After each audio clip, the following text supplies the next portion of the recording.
In today's video tutorial, I'm going to walk you through how to see sensitive content on Twitter, also known now as X. So first things first, head over to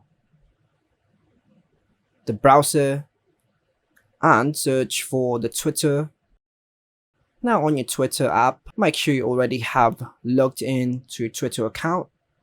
And now the Twitter has been changed to the X. So what we need to do right now is tap on your profile on the top left corner.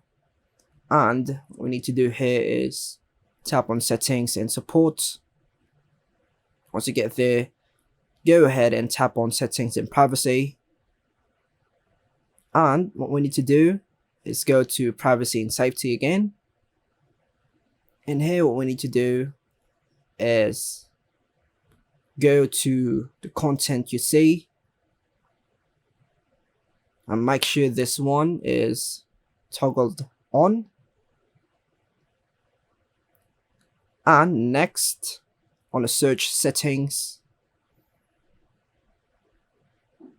make sure this one is toggled off. And that's all for now, folks. Thanks for watching.